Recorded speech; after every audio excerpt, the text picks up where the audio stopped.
Actually, the Petrous bone is considered one of the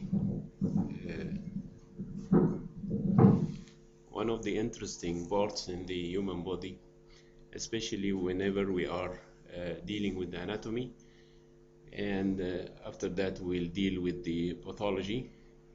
And we'll start first by the technique of examination used to assess the Petrous bone by CT. Then we should examine the Petrous bone in the spine and the prone position in the axial and the coronal plane. In the axial plane, we start from the base of the Petrous bone and proceed upward until we finish the apex of the Petrous bone. And this is the axial image. And in the coronal image, we proceed from backward to forward, considering the area of the Petrous bone, which are superimposed on each other in this lateral scangram. Then this is the coronal image. We usually scan the Petrous bone every 2 millimeter slice thickness, and we use the suitable field of view so that the whole Petrous bone can be seen in the images. The patient position should be symmetric as much as we can, and the role of contrast injection will be discussed during the part of the pathology. Then in order to understand the anatomy of the Petrous bone, we divide this area into 3 parts. Anatomically, the external ear, the middle ear, and the inner ear. And if you look to this drawing, you can see the external ear is just like a tube. And this tube is composed of a cartilaginous part and a bony part. And this tube connects the area outside the eardrum to the external environment. And this external ear ends by the tympanic membrane. Then behind the tympanic membrane, you can see the structures of the middle ear cavity where the ossicles are seen. And you can also identify this canal, which is the canal for the tensor tympani muscle. This canal is separated from the Eustachian tube by a small bony ridge, as you can see. Then you know that the middle ear cavity is connected to the nasopharynx through the Eustachian tube. And if you look to the external ear by the CT scan, you can see this airway, which represents the external auditory canal. Partly it is cartilaginous and partly it is bony. Then the external auditory canal ends by the region of the tympanic membrane, which can be identified by these 2 small bony projections.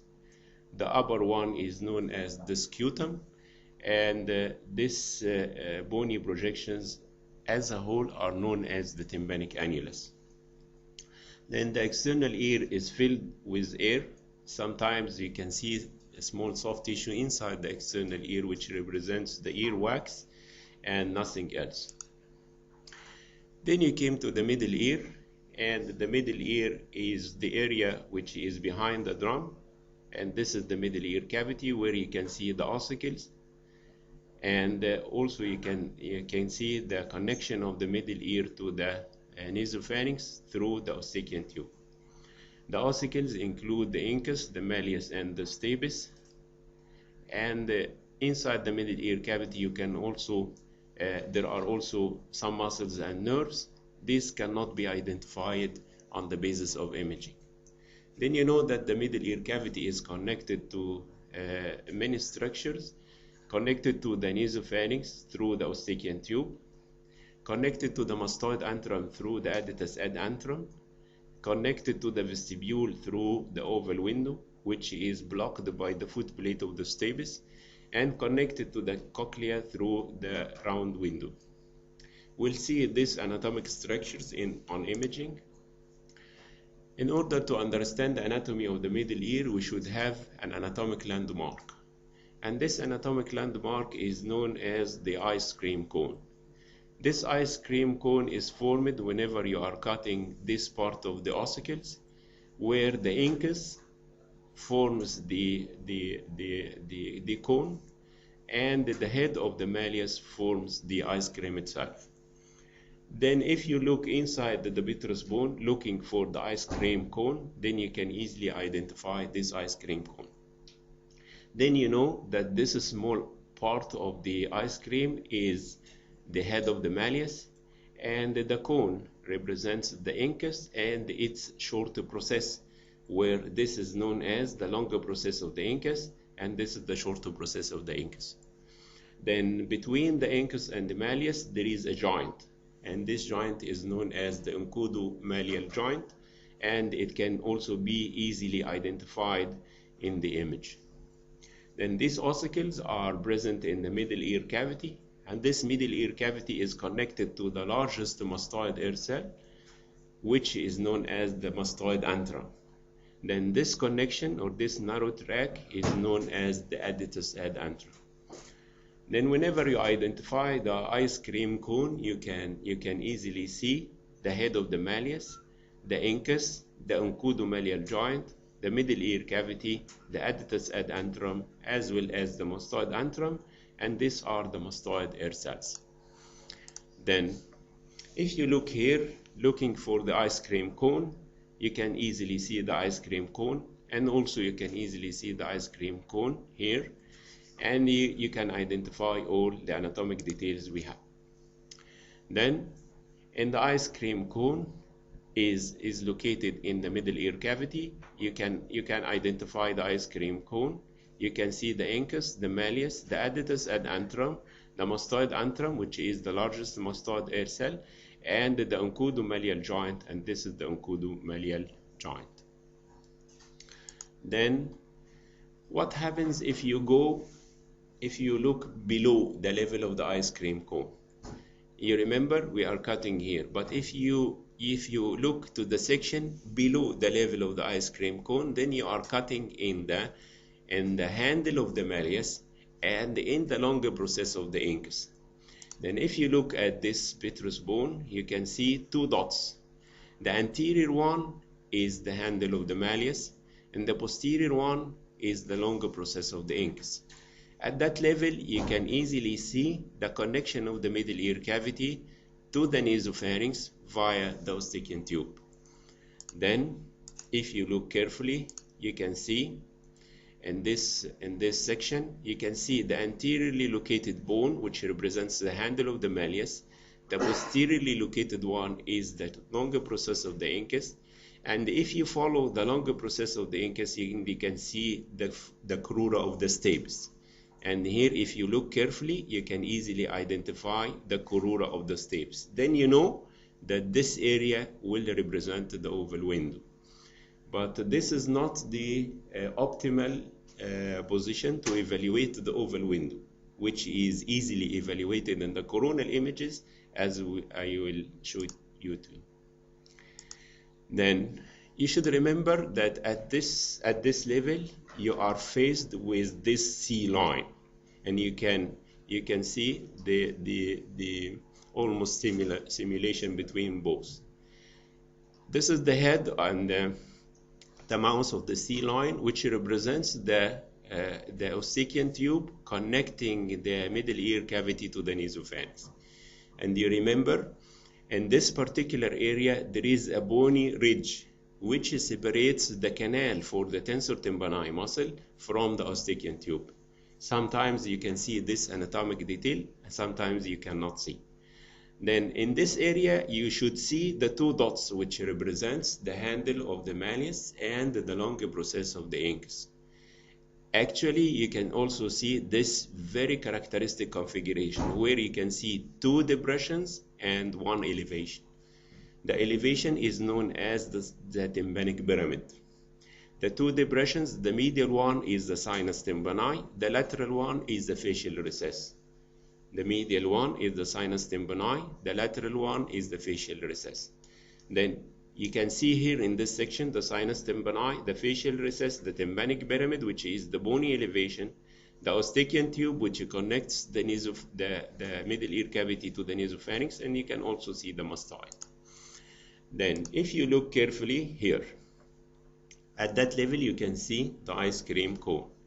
And you can see the middle ear cavity, adductus ad antrum, and mastoid antrum. Below this level, you will see the two dots. The anterior one represents the handle of the malleus. The posterior one represents the long process of the incus. Then you can see the foot of the C-line.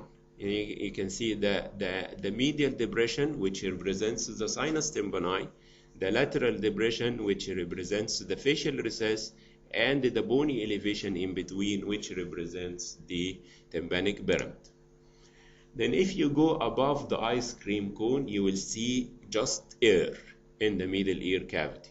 And this is what we call the epitympanum, where the middle ear cavity is separated from the brain by this bony ridge, which is known as the tegmen tympani.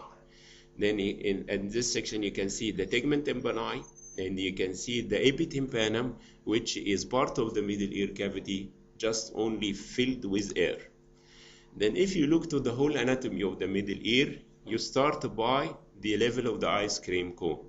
And you see the head of the malleus, the body and the short process of the incus, the oncodomalleal joint, the middle ear cavity, adductus ad antrum, mastoid air cells.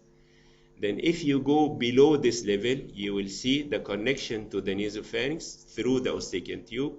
You will see the handle of the malleus and the longer process of the incus. You will see the sinus tympani, which is the site for sinus cholesteatoma. And you will see the facial recess, which is one of the areas where the facial nerve go inside the petrous bone. And you can see the tympanic pyramid. If you go above the level of the ice cream cone, you will see only air in the epitympanum, and this epitympanum is separated from the brain by the tegmen tympani. Then this is the anatomy of the middle ear. Then we came to the anatomy of the inner ear. The inner ear, there is the vestibule.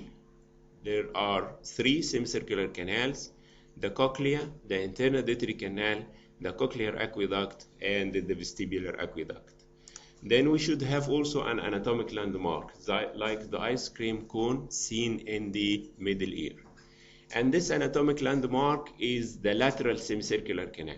Actually, you know, we have 3 semicircular canals: the lateral or the horizontal one, the superior one, and the posterior one. Then the lateral semicircular canal, because of its horizontal position, it is cut and appear totally in the section. Then you can use it as an anatomic landmark. And if you adjust the angle of examination accurately, you will see the anatomic landmark of the middle ear at the same level of the anatomic landmark of the inner ear, which is the lateral semicircular canal. And you can see this is the lateral semicircular canal. Actually, you know, you see the semicircular canals via the fluid inside the canal itself. Then you know that these are the 3 semicircular canals. This is the vestibule and this is the cochlea. The lateral semicircular canal opens into the vestibule. Then if this is the lateral semicircular canal, this one should be the vestibule. Then part of the posterior semicircular canal can be seen at the same section. And here you can see this dot and this dot and this small line, which represents part of the posterior semicircular canal. Then at the anatomic landmark of the inner ear, which is the lateral semicircular canal, you can see 3 structures: the lateral semicircular canal, the vestibule, and part of the posterior semicircular canal. Okay, then this is once more the anatomy. Here is the lateral semicircular canal, which is almost seen at the same level of the ice cream cone. And this is the vestibule, and these 2 dots represent part of the posterior semicircular canal. In this cadaveric section, you can easily identify the lateral semicircular canal, the vestibule, and part of the posterior semicircular canal at the same level of the ice cream cone. Then, in this level, you can see the 3 structures: the lateral semicircular canal, the posterior semicircular canal represented by these two dots, and the vestibule. These are the three structures seen here. Then, if you would like to see the whole structures in a 3D configuration, you can obtain this image by either CT or MRI, where you can see the vestibule and the cochlea as well as the semicircular canals. But if you look here, you can see the ice cream cone, the middle ear cavity, adductus ad antrum, mastoid antrum, lateral semicircular canal, vestibule, and part of the posterior semicircular canal. Then, let us look at this section. Can you see the middle ear cavity? Yes, this is the middle ear cavity. Can you see the ice cream cone? Yes. Can you see the mastoid? Yes. Can you see the lateral semicircular canal? Of course. Can you see the posterior semicircular canal? Yes. Can you see the internodentary canal? Yes, this is the internodentary canal, and this is the vestibule. Then, let us look at this section. Then, if I asked you about this structure, what you can say? Yes, posterior semicircular canal, and this, and this, and this. Yes, which part of the ice cream cone? The head of the malleus, and this, the incus and the shorter process, and the oncodomallear joint in between. Very good.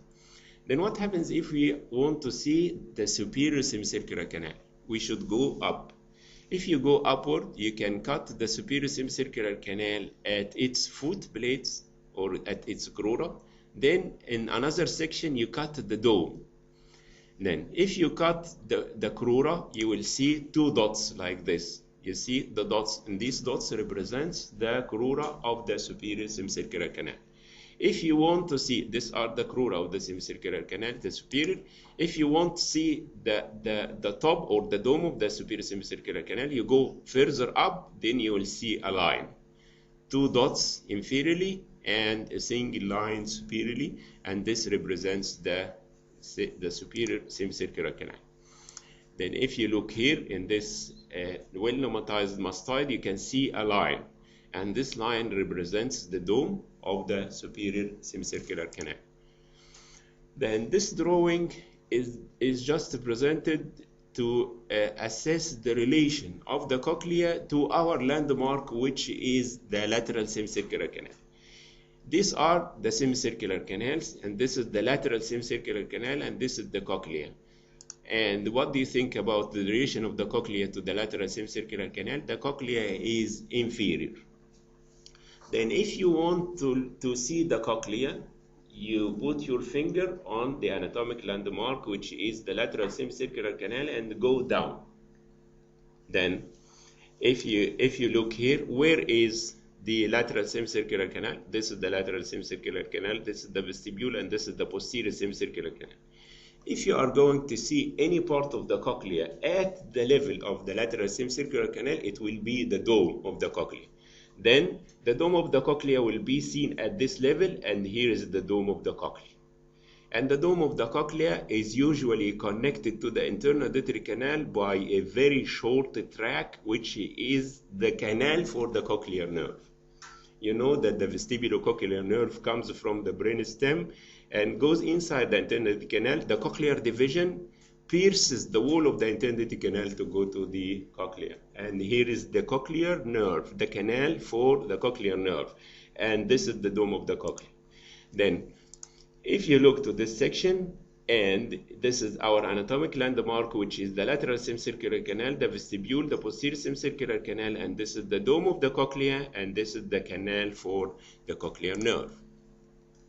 Then what happens if you want to look at the other parts of the cochlea? You should go down.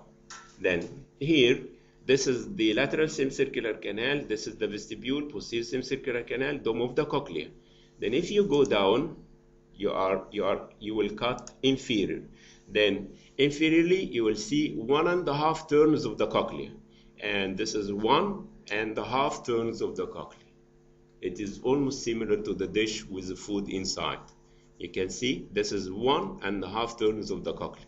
If you go more down, you will see the basal turn of the cochlea, and here is the basal turn of the cochlea. And you can see this worm-like appearance. This is the basal turn of the cochlea. which ends by a dot of air. And this air is located at the niche of the round window. And you remember the oval window at the foot plate of the stapes, and here is the round window which connects the middle ear cavity by the cochlea. This is actually its actual location. Then, if I asked you about this structure, you will say the dome of the cochlea, and this is the vestibule, and this is lateral semicircular canal, and this is which part of the cochlea?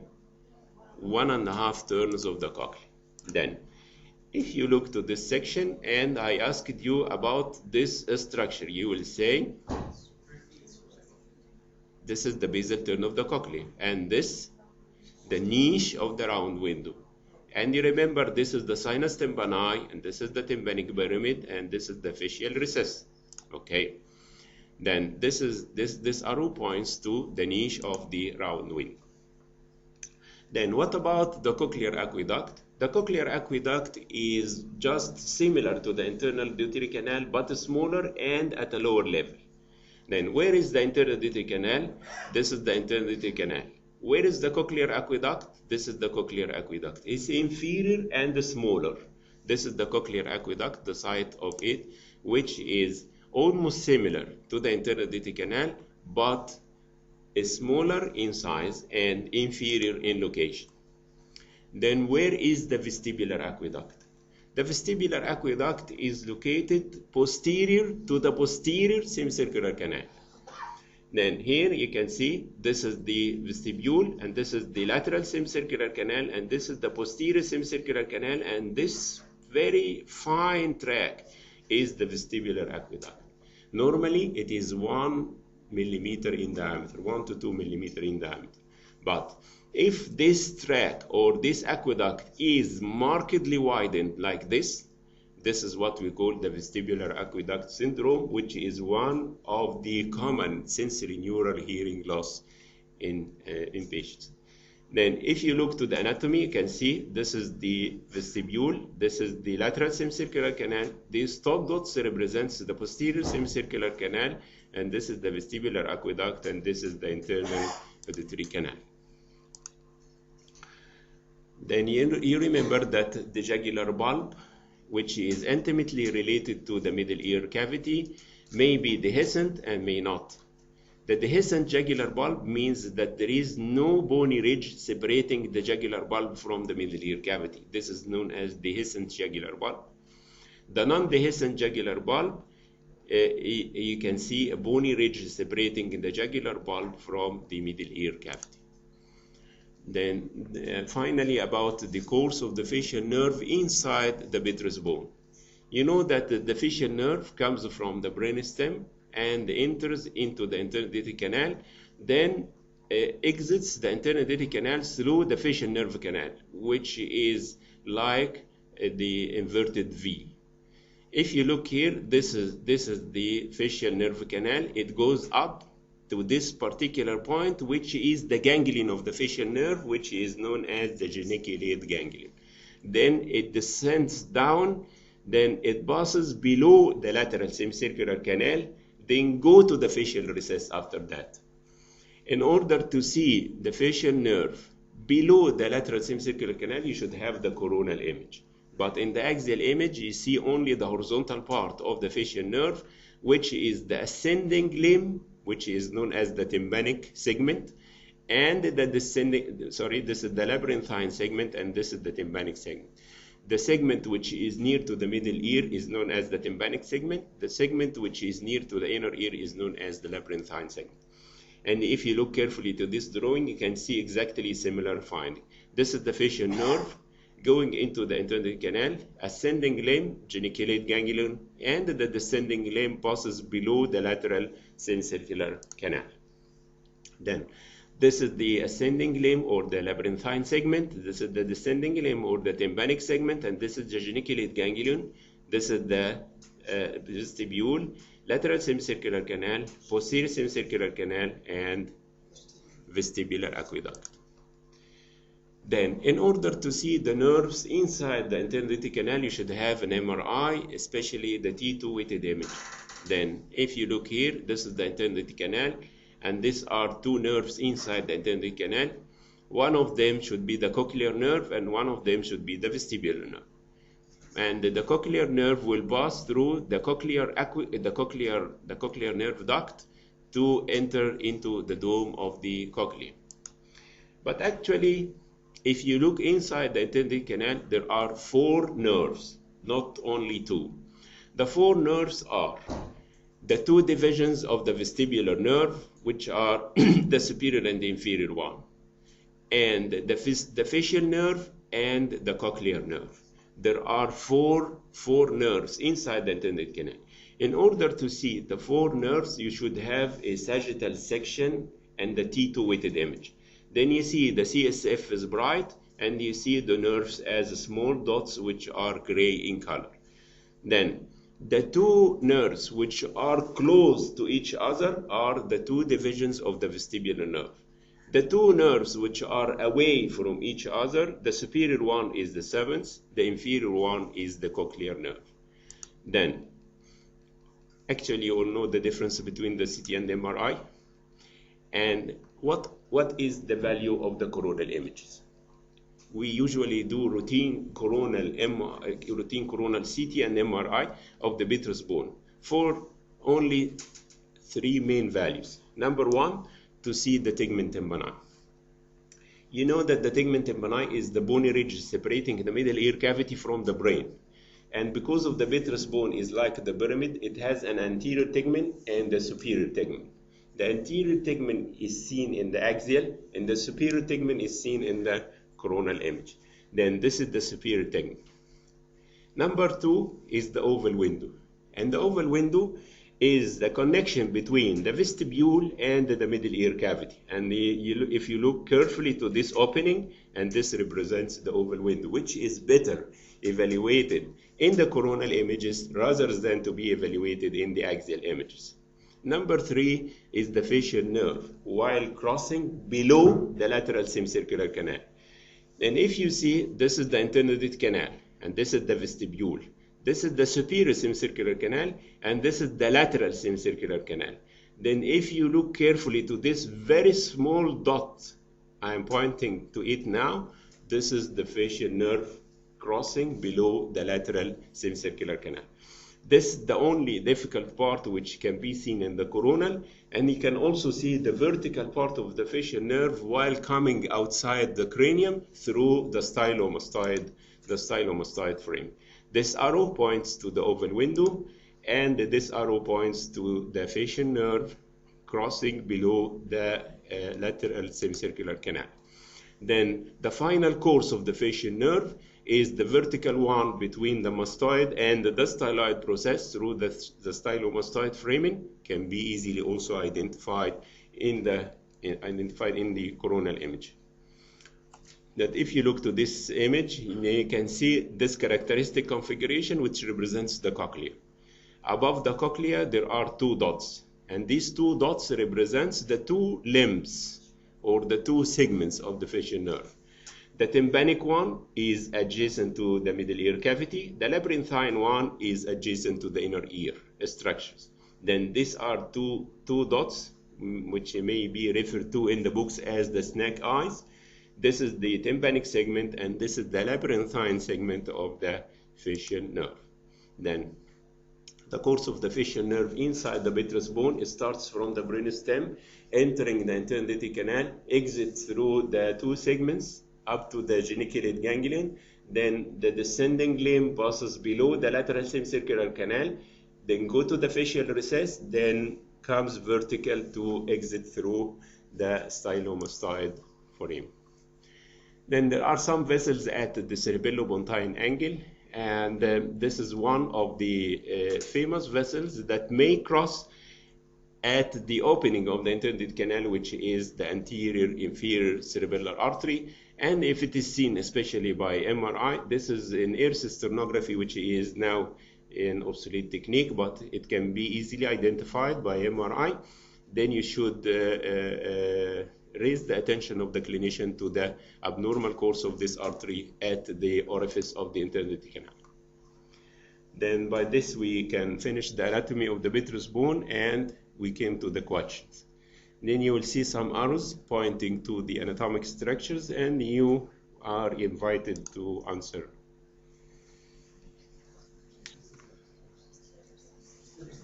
Okay.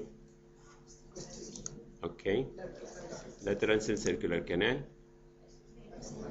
head of the malleus, body of the incus and the short process. Yes, this is the nucleate ganglion. This is the facial nerve, and you see the inverted V configuration. Antennae canal, basal turn of the cochlea, Eustachian tube, cochlear aqueduct, very good, cochlear aqueduct, superior semicircular canal, yes, labyrinthine segment of the facial nerve, thympanic segment of the facial nerve, cochlea, vertical part of the facial nerve,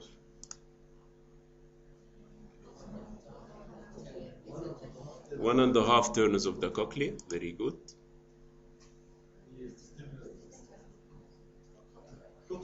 Vestibular aqueduct looks posteriorly. This cochlear aqueduct is just like the anteroditic canal but inferior and smaller. This is the cochlear aqueduct. What do you think about this? Facial recess. Okay. Head of the malleus, incus, geniculate ganglion, very good. Vestibule,